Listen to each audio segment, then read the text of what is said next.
Póngase sobre sus pies y vamos a abrir el segundo libro de Samuel, capítulo 23. Quiero predicar en esta noche un sermón que he titulado Dios quiere levantarnos. ¿Dios quiere qué, iglesia? Dice el proverbio que leíamos o que citábamos a la hora de Torre Fuerte, ese maravilloso texto: Torre Fuerte es el nombre del Jehová, a él correrá el justo y será. ¿Cómo Dios quiere levantarnos? ¿Y cuáles son los elementos para permitir que Dios nos levante? Leeremos segundo libro de Samuel 23, versículos del 1 en adelante. Si lo tiene, me dice amén. Dice la escritura, segundo libro de Samuel, capítulo 23, versículos del 1 en adelante. ¿Lo tenemos todos? Dice la palabra: estas son las palabras postreras de David. Dijo David, hijo de Isaí, dijo aquel varón que fue, como iglesia, levantado en alto, el ungido del Dios de Jacob, el dulce cantor de Israel. El Espíritu de Jehová ha hablado por mí, y su palabra ha estado en mi lengua. El Dios de Israel ha dicho: me habló la roca de Israel. ¿Habrá un justo que gobierne entre los hombres, que gobierne en el temor de Dios? Será como la luz de la mañana, como el resplandor del sol en una mañana sin nubes, como la lluvia que hace brotar la hierba de la tierra. ¿No es así mi casa para con Dios? Sin embargo, Él ha hecho conmigo pacto perpetuo, ordenado en todas las cosas, y será guardado, aunque todavía no haga Él florecer toda mi salvación y mi deseo. Mas los impíos serán todos ellos como espinos arrancados, los cuales nadie toma con la mano, sino que el que quiere tocarlos se arma de hierro y de asta de lanza, y son del todo quemados en su lugar. Padre, bendecimos esta palabra que abrimos esta noche, queriendo, Señor, que tú nos hables a cada uno de nosotros sobre el deseo que tú tienes de levantarnos de donde estamos. Permítenos pues que podamos nosotros permitirte que nos levantes y que ya no sigamos en el lugar donde estamos. En el nombre de Cristo Jesús te lo pedimos. Amén. Pueden tomar asiento, amados hermanos. Dios quiere levantarnos. Fíjese que en la escritura siempre se habla de grandes personajes que en un momento determinado de su existencia, cuando comenzó el relato bíblico a hablar sobre ellos, fueron personas desconocidas, fueron personas sin fama, fueron personas que pasaban por desapercibidas. Y lo que hizo la diferencia en estas personas es que Dios comenzó a obrar en cada uno de ellos. Y cuando Dios comienza a obrar en los seres humanos pasamos de ser insignificantes a ser personas que valemos la sangre de Cristo Jesús. De ser personas que estamos en el suelo a ser personas que Dios quiere. ¿Que Dios quiere? La pregunta es: ¿y cómo puedo hacer para que Dios me levante?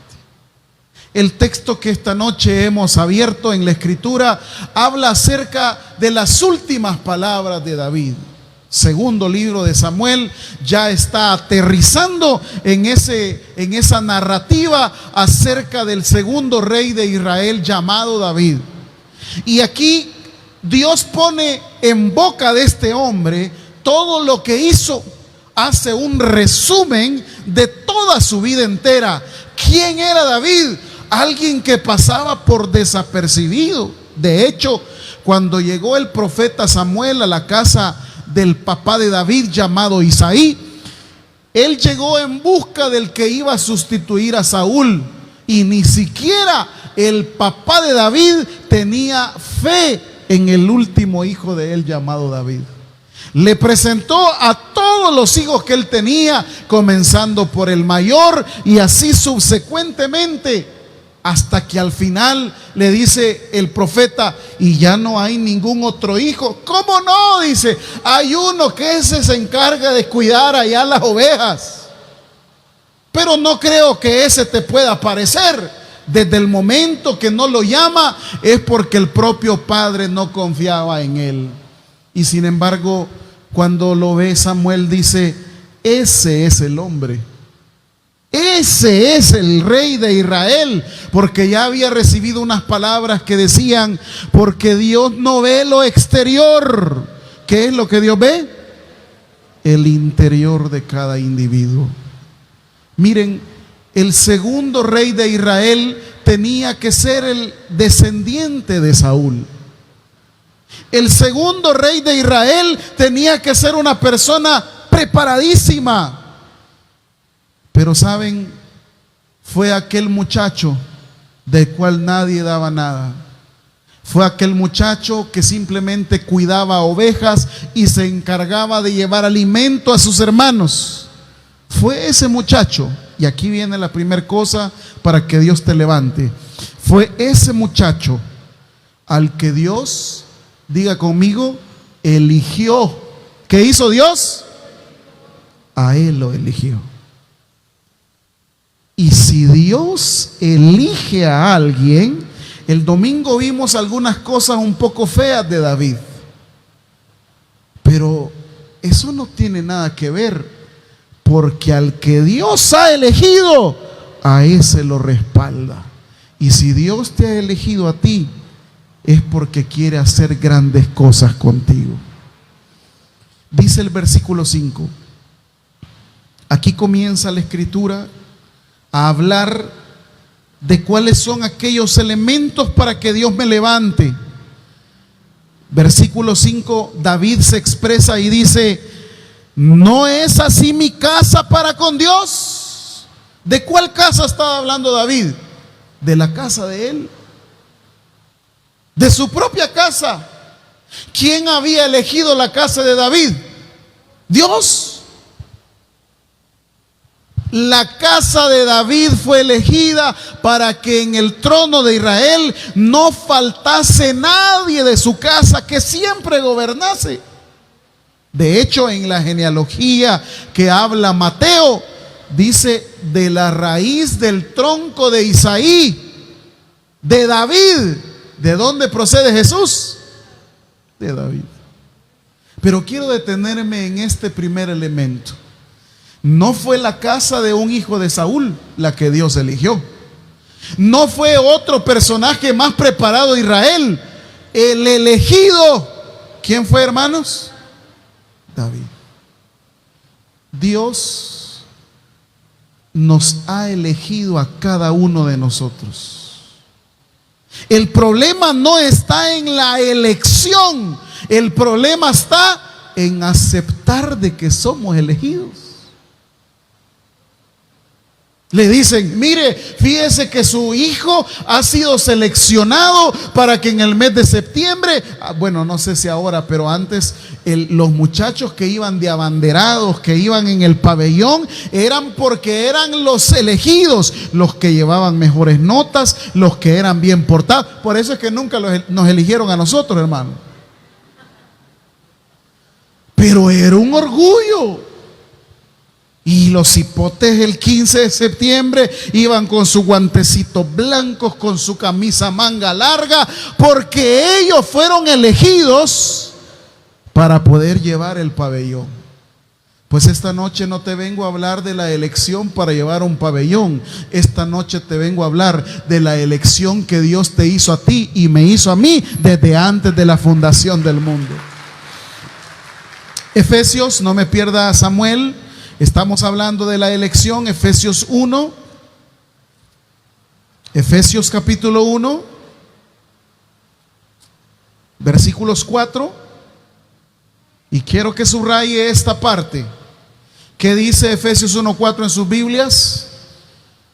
¿Según qué, iglesia? ¿Qué hizo el Señor? No lo han encontrado quizás, ¿verdad? ¿Qué dice Efesios 1:4? Según ¿qué hizo Dios? Nos escogió en Él antes de la fundación del mundo para que fuésemos santos y sin mancha delante de Él en amor, habiéndonos predestinado para ser adoptados hijos suyos por medio de Jesucristo, según el puro afecto de su... ¿Qué hizo Dios con nosotros? ¿Qué hizo Dios, iglesia? ¿Se siente usted escogido de Dios? Usted ha sido elegido por Dios. Y Dios lo ha elegido para que usted haga algo específico para lo cual Dios lo llamó. Yo no sé qué es. Solo sé que Dios lo ha escogido. Un día el Señor a mí me escogió, yo le rehuía tanto al ministerio porque siempre me crié en un hogar evangélico, toda mi vida escuché alabanzas, que la Biblia, que en mi casa el televisor era pecado, la música era pecado, en mi casa todo era pecado. Y yo quedé pues un poco hastiado de ese mundo evangélico. En los radios de la casa solo se oían los voceros de Cristo, los paladines del Rey, un grupo de alabanza que se llamaba Vía Láctea en los años 80, me recuerdo yo. En mi casa solo se hablaba de iglesia, de vigilia, de campo blanco, de esto y de lo otro. Hermano, una cosa que cuando yo llegué a la adolescencia, yo dije, este es el tiempo para irme de este mundo. Pero el problema no es que me quería ir, el problema es que Dios ya me había escogido. Ya me había escogido, así como lo ha escogido a usted. Y en varias ocasiones en la existencia que tengo he querido olvidarme de ese llamado, he querido he tenido quizás probablemente mejor digamos situación económica, quizás la tuve cuando no estaba ligado a las cosas de Dios, pero el problema no es eso, el problema es que ha sido escogido, ha sido elegido. Y esto es lo que yo quiero poner a usted esta noche en su corazón y en su mente. Y si Dios quiere, que no lo deje dormir hasta que le revele para qué lo eligió. Porque si usted no está haciendo para lo cual Dios lo ha elegido, entonces nunca va a ser feliz. Entonces nunca va a estar contento. Porque la realización del ser humano no consiste en llegar a tener todo lo que soñó materialmente hablando. La realización del ser humano consiste en hacer lo que Dios lo ha llamado y lo ha elegido para que haga. Y ahí está la crisis. Y ahí está el caos de los seres humanos. Que yo estoy haciendo lo que yo quiero. Sí, pero es que Dios me ha elegido para algo. Para algo me ha elegido. Hay otro texto que usted lo conoce y que solo hacemos énfasis en la primera parte. Lo vamos a leer, Romanos 8:28. Y quiero que vaya señalando unas palabritas ahí importantes. Romanos 8:28. Si lo tiene, me dice amén. ¿Qué dice? 8:28 de Romanos, Nuevo Testamento, después del libro de Hechos, sigue Romanos, después Corintios. ¿Ya lo tiene? ¿Qué dice Romanos 8:28? Y así como subrayó la palabra en Efesios 1:4, quiero que subraye las palabras que aparecen en este texto. Y sabemos que a los que aman a Dios, todas las cosas les ayuda bien. Esto es, a los que conforme a su propósito, ¿qué dice eso? O sea que si no soy llamado, no todas las cosas me van a ayudar a bien. ¿Dónde está la clave para saber que todo me va a ayudar a bien? En que yo soy llamado. Y sigo leyendo. Porque a los que antes conoció, también los predestinó para que fuesen hechos conforme a la imagen de su Hijo, para que Él sea el primogénito entre muchos hermanos. Y a los que predestinó, a estos también, ¿qué? Y a los que llamó, a estos también, ¿qué hizo? Y a los que justificó, a estos también, ¿qué hizo? ¿Qué pues diremos a esto? Si Dios es por nosotros, ¿quién contra nosotros? El que no escatimó ni a su propio Hijo, sino que lo entregó por todos nosotros, ¿cómo no nos dará también con Él todas las cosas? 33. ¿Quién acusará? ¿A quiénes? ¿A quiénes? A los escogidos de Dios. Dios es el que justifica. ¿Quién es el que condenará? Cristo es el que murió, más aún el que también resucitó, el que además está a la diestra de Dios y el que también, ¿qué hace? ¿Por quiénes intercede? ¿Y quiénes somos nosotros? Los escogidos. Por eso dice, ¿quién te va a acusar? ¿Quién te va a condenar? Hay gente que se enoja, y ese desgraciado, y esa desgraciada. Pues ese desgraciado y esa desgraciada, para que le duela, somos escogidos y justificados en la sangre de Cristo Jesús de Nazaret. Por eso dice la Escritura, ¿quién eres tú que criticas al criado ajeno? Para su propio Señor, Él sigue estando, porque yo soy escogido, porque yo soy llamado. ¿Y qué va a hacer, pues? Yo recuerdo en una empresa donde trabajé, llegaba el hijo del dueño y a veces llegaba un poco malito, así de goma. A veces era empleado también de la empresa, llegaba tarde, hacía un montón de cosas que no debía de hacer como empleado de la empresa. Pero había un problema: nadie de los que estábamos ahí le podíamos decir nada, porque él era el hijo del dueño. ¿Cómo le iba a renegar? Él hacía ciertos negocios y a él le pagaban más. ¿Por qué le pagaban más? Porque era el hijo del dueño. Nosotros simplemente éramos gatos. Si él quería, llegaba tarde. Si él quería, no llegaba. Pero ¿cuál era la diferencia? Que él era el hijo del dueño. Y miren, si estas cosas suceden aquí en la tierra, humanamente hablando, imagínense todo lo que Dios hace por cada uno de nosotros.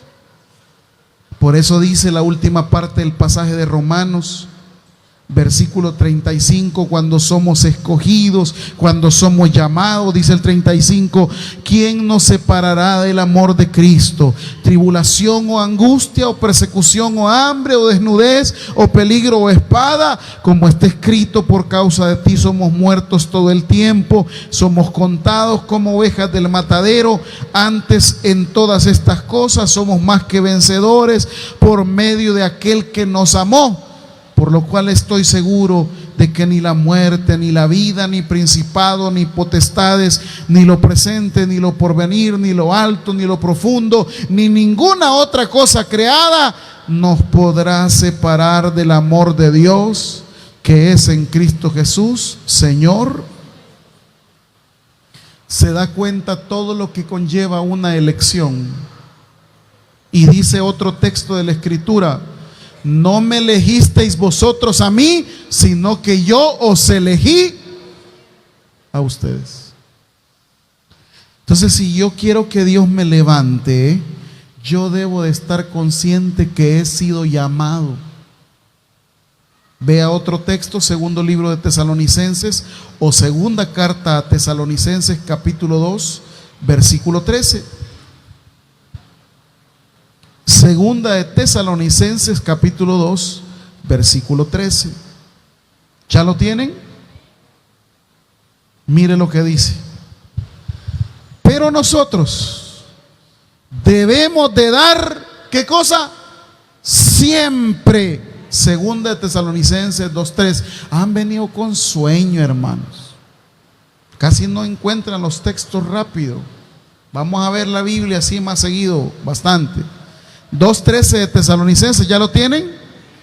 Pero nosotros debemos de dar, ¿qué? Siempre gracias a Dios respecto a vosotros, hermanos amados, por el Señor. ¿Y por qué debemos de dar siempre gracias a Dios? Dice, de que Dios os haya, ¿qué, iglesia? Escogido desde el principio para salvación, mediante la santificación por el Espíritu y la fe en la verdad, a lo cual os llamó mediante nuestro Evangelio para alcanzar la gloria de nuestro Señor Jesucristo. Así que, hermanos, estad firmes y retened la doctrina que habéis aprendido, sea por palabra o por carta nuestra, y el mismo Jesucristo Señor nuestro y Dios nuestro Padre, el cual nos amó y nos dio consolación eterna y buena esperanza por gracia, conforme vuestros corazones, y os confirme en toda buena palabra y obra. Entonces, si yo quiero que Dios me levante, yo debo saber que he sido ¿qué? ¿He sido qué? Escogido. Hay una alabanza que cantábamos aquí en el himnario, dice: escogido fui de Dios en el amado, y en lugares celestiales su bendición. Pero he sido escogido. La pregunta es, ¿estoy haciendo lo que Dios ha escogido para mí? Yo no sé qué es lo que Dios tiene para usted. Yo sí tengo claro para lo que Dios me escogió, pero ese soy yo. La cosa es usted. ¿Para qué lo escogió? Pues yo tengo que estar consciente de esa escogitación. Tengo que estar consciente de ese llamado. Si yo no estoy consciente de ese llamado, entonces no procede lo que sigue en el pasaje. Vuelva a Samuel 23:5. Después de que Dios escogió la casa de David, mire lo que dice el 5. ¿No es así mi casa para con Dios? Sin embargo, Él ha hecho conmigo, ¿qué ha hecho Dios? Pacto perpetuo. Cuando David fue consciente de esa elección, fíjense que el pacto no es recién fue escogido. El pacto que Dios hizo con David fue posteriormente a que David ya estaba dispuesto a ser el rey y a hacer todo lo que Dios le había mandado. Cuando yo estoy consciente de mi elección, estoy consciente de mi llamado, acepto ese llamado, comienzo a ejecutar ese llamado, entonces viene el pacto. ¿Y el pacto qué es? El pacto es la ratificación de que yo he entrado en algo serio con Dios. Abraham, sal de tu tierra y tu parentela a la tierra que yo te mostraré. ¿Qué hizo Abraham? Escuchó el llamado, la elección. Fue consciente de lo que Dios le había mandado hacer y él salió. Cuando ya había salido, ¿qué vino después? ¿Qué vino después? El pacto. ¿Y qué es el pacto? Esto es una formalidad de parte de Dios. Es una cosa bien seria. Los pactos, y no tenemos tiempo para ver todos los pactos que había en el Antiguo Oriente, pero habían pactos que tienen que ver al derramar sangre con los animales. Habían pactos que, por ejemplo, se daba un zapato en garantía. Habían pactos que se daban prendas. Habían pactos que se mezclaba la saliva. Habían pactos de muchas índoles. Pero el punto es, cuando ya Dios hace un pacto, es porque es algo serio. Y el pacto exige, fíjese bien, exige ciertas cosas de ambas partes. Es decir, claro, nosotros estamos acostumbrados a que el Señor, que bendiga el Señor, que nos dé el Señor, que esto y que lo otro. No, si usted lee el libro de Deuteronomio, aquí pongo entre ustedes el bien y el mal. Si ustedes hacen lo que el Señor les ha dicho, Dios los va a bendecir, Dios les va a dar eso, el pacto que hizo con su pueblo. Pero si ustedes hacen tal cosa, bueno, entonces les va a ocurrir esto otro. David tiene que saber que es una responsabilidad. Si yo he sido elegido, después Dios hace pacto conmigo, yo sé que esto es una responsabilidad. En el caso de David, mire lo que dice el versículo 3. ¿Qué le pide a David como el rey de Israel? El Dios de Israel ha dicho: me habló la roca de Israel, ¿habrá un justo que gobierne entre los hombres? ¿Qué le pide Dios a David aquí? Que sea justo al momento de gobernar. ¿Y qué más le pide en el versículo 3 al final? Que gobierne ¿en qué? En el temor de ¿quién? Es el pacto. Voy a ponerte esto, voy a hacer que tus descendientes tal cosa, pero justicia al momento de gobernar y que gobiernes en el temor de Dios. O sea, hay exigencias. Hay exigencias que condicionan dones en los pactos. Es como los pactos que tenemos. Nosotros tenemos pactos comerciales. Usted va a adquirir un electrodoméstico y lo saca al crédito. ¿Qué cree que es lo que firma? ¿Qué está firmando? Un pacto. Y el pacto dice: yo me comprometo a dar 24 cuotas de esto, esto y lo otro, y la empresa se compromete a dármele el producto, a darle mantenimiento, a darle una garantía. Es el pacto. ¿Y qué pasa si dejo de pagar? Incumplí el pacto. ¿Y qué hace la empresa? Me lo llega a quitar el electrodoméstico. ¿Qué empresa más desgraciada? ¿Qué esto? No, papito, usted firmó ese pacto. ¿Cómo va a reclamar, pues? Mire que agarra esta tarjeta de crédito y que esto tiene beneficio y que esto y no sé qué y esto que, claro, usted como yo hemos dicho, desgraciados, ladrones, esto y lo otro, pero nadie nos obligó a firmar esa adquisición de tarjeta de crédito. Nadie nos puso una pistola en el cuello: firme ese crédito, agárrelo. Mire, nosotros fuimos, hasta importante nos sentíamos firmar. Y solo aquí le firmo cuando estamos todos trabados. Pero ¿qué estábamos haciendo? Un pacto. ¿Qué es lo que hace Dios con David? ¿Un qué? Un pacto.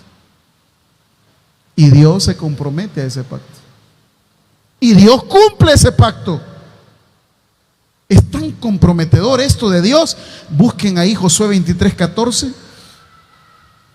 Miren qué pasa cuando Dios promete. Josué 23:14.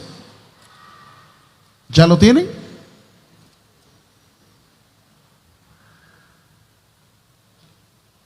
Josué 23:14. Y he aquí que yo estoy para entrar hoy por el camino de toda la tierra. Reconoced pues con todo vuestro corazón y con toda vuestra alma, y quiero que subraye esa frase, que no ha faltado una palabra de todas las buenas palabras que Jehová vuestro Dios había dicho de vosotros. Todas han acontecido, no ha faltado ninguna, porque Dios no es hombre para que mienta, ni hijo de hombre. Salmo 89, versículo 34.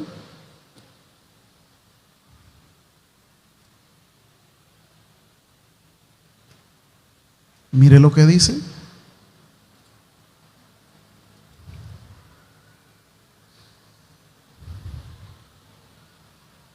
¿Qué dice el Salmo 89, 34, iglesia? No olvidaré ni mudaré lo que ha salido. Una vez he jurado por mi santidad y no, ¿qué dice? No mentiré a David.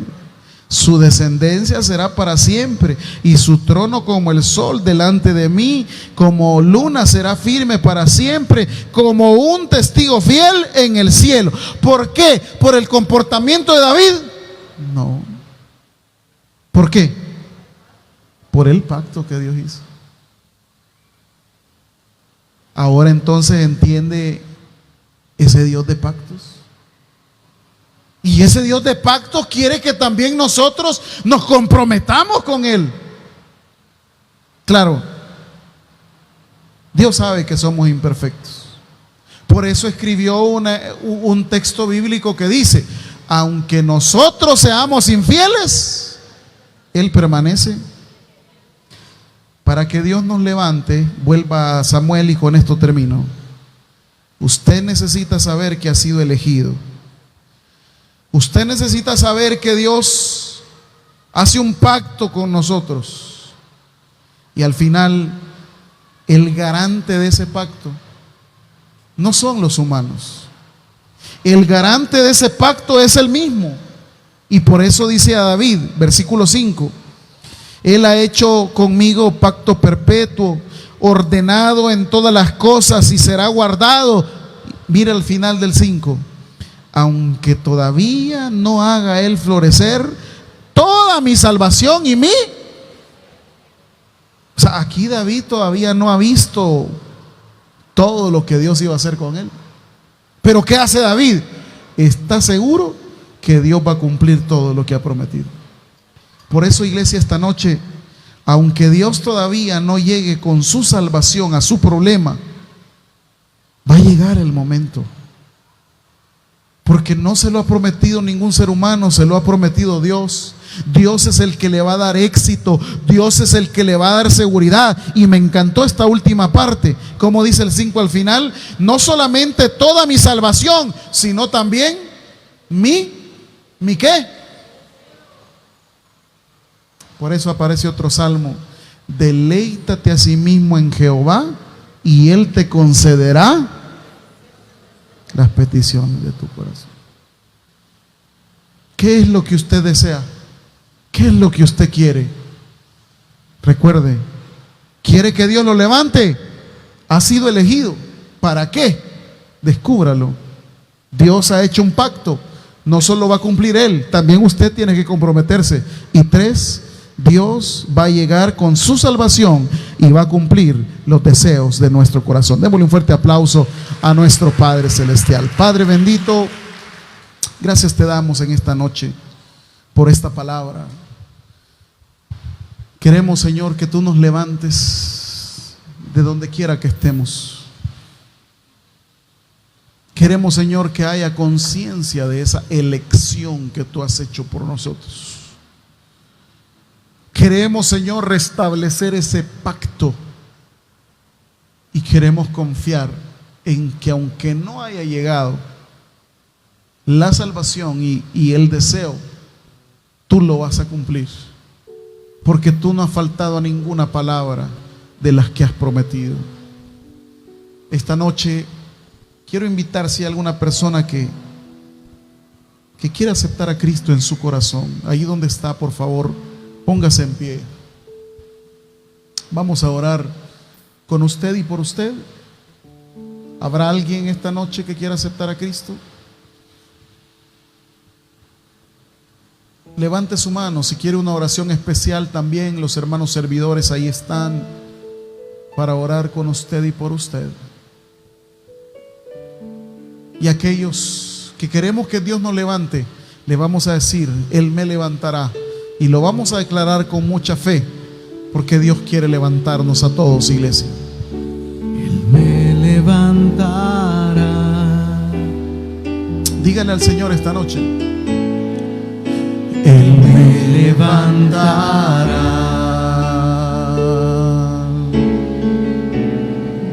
Él me levantará.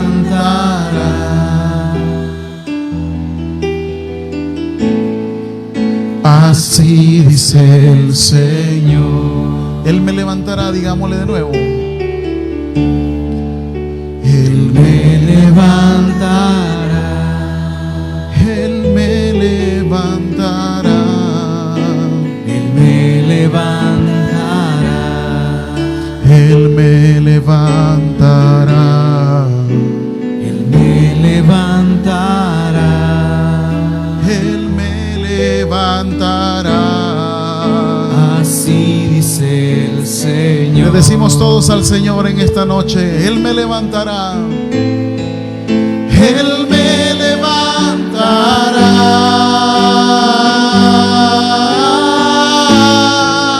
Él me levantará.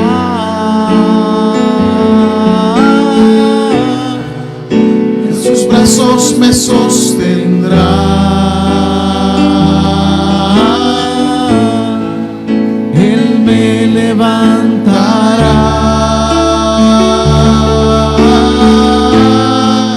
Él me levantará.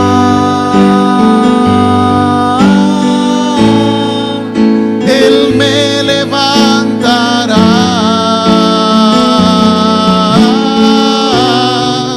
En sus brazos me sostendrá.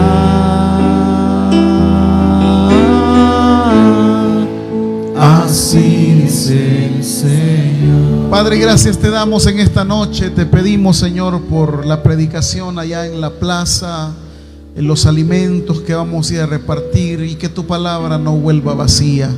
Gracias por esta noche. Despídenos en tu paz. Danos un buen descanso para que el día de mañana desarrollemos todas nuestras labores con responsabilidad. Todo te lo pedimos en el nombre de Jesús. Y toda El predicador ha finalizado el mensaje. Es hora que recibas a Jesús como tu único y suficiente Salvador personal. Hazlo de la siguiente manera: Señor Jesús, yo te recibo hoy como mi único y suficiente Salvador personal. Creo que eres Dios, que moriste en la cruz por mis pecados y que resucitaste al tercer día. Me arrepiento, soy pecador, perdóname, Señor. Gracias doy al Padre por enviar al Hijo a morir en mi lugar. Gracias, Jesús, por salvar mi alma hoy. En Cristo Jesús, mi Salvador. Amén. Si has hecho la oración con todo tu corazón, te damos la bienvenida a la familia de la fe. La Biblia dice en Juan capítulo 1, versículo 12: mas a todos los que le recibieron, a los que creen en su nombre, les dio la potestad de ser hijos de Dios. Te damos la bienvenida a nuestra iglesia. Somos más que una familia. Tabernáculo Bíblico Bautista, Ciudad de Delgado. Dios te bendiga.